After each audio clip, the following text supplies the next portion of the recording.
everyone, welcome to my channel. Odds are that you found me through the last video that I posted, which was a little recap of life on the ground here in the Asheville area after the hurricane. So thank you if you subscribed and started following me that way. My channel is really a space for me to share my creative life. I am a full-time artist. I have lived and worked in Asheville for a little over 7 years now.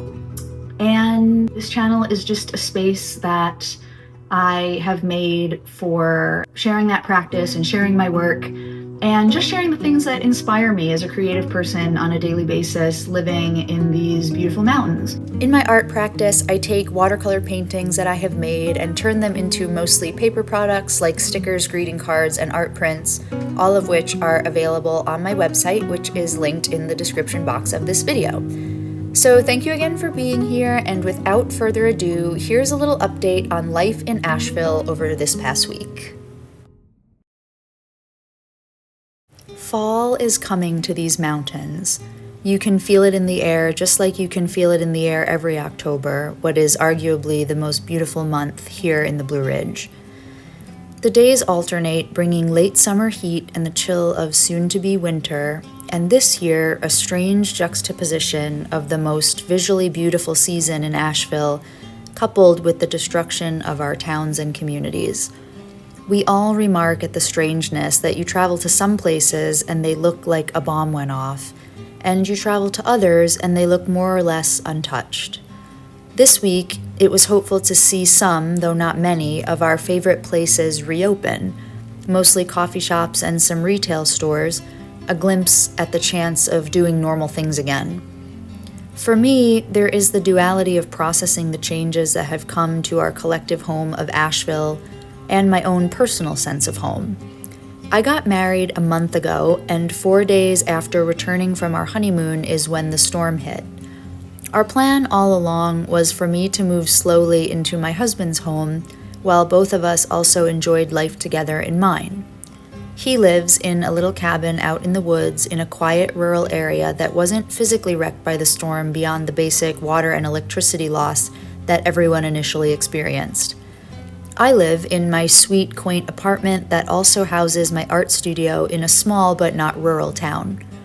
But as we don't yet have clean water there and only just recently got electricity turned on, for the past nearly 3 weeks, I have not been there much at all, and it has been emotional to make the abrupt shift from living in this sweet space of mine that I have called my own for so long to married life somewhere new. I am seasoned in my independence and have always enjoyed my solitude. I know how that story goes, but I am also now in the earliest chapter of writing a new story with someone else, and so with that comes adjustment. Gratitude, excitement, thankfulness, but also adjustment. And that has to be acknowledged because it is very real. Transitions are not easy and have their own layers of emotional complexity. Life for all of us at various times is full of these very good and natural and healthy external changes, and the good and natural and healthy, though challenging, internal feelings that those changes bring up. And then there's the change that all of Western North Carolina has just experienced, the reorientation of the concept of home for so many who have physically lost or been displaced from theirs. It both intensifies my feelings and in a way diffuses them, as I'm grateful to have a home at all. The best solution seems to be a commitment to being present and making the most of exactly what I have in the here and now.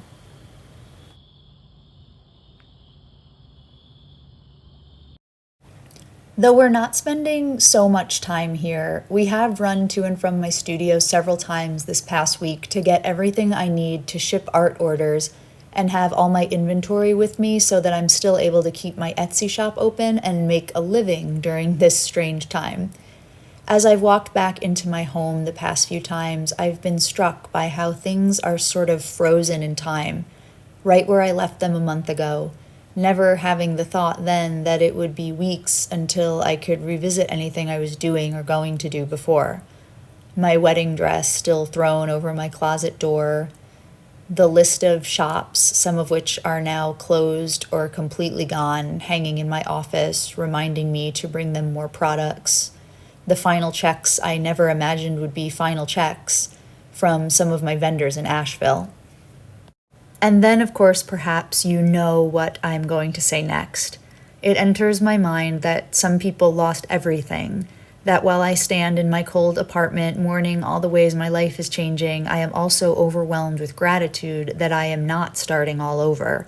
And as life has shown us here in Asheville these past weeks, that could very easily have been the case.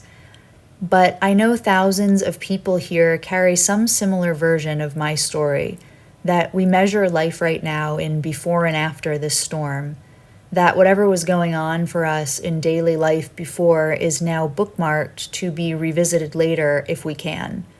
We feel survivor's guilt for feeling sadness when that emotion comes from someplace other than this disaster, a feeling that we have no right to complain about anything. But I think the reality is that validity and severity are two different things. It's true that not all grief is the same kind of grief, and it's also true that grief is grief. Loss is loss. You can honor experiences you are not personally having without dishonoring your own experience. Hurricane or not, we are all carrying something as individuals, and to the credit of the people of Asheville, as one.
Life right now seems to be about finding new rhythms, new ways to do the things we did before, maybe in new spaces or places. There's moving on, moving forward, letting go, but also holding on and grieving what we need to, while making room for the new, though it is unknown. In our house, I'm learning to find and make my home, and my life in some ways, anew. To embrace growing in new conditions and therefore new ways, and adjusting to life as a sweet family of 6, just as my husband and all our little family members are. I hold on to the promises that change is good and seasons are a natural part of life, and that the rhythms that connect us to ourselves and to each other are important as we go through it.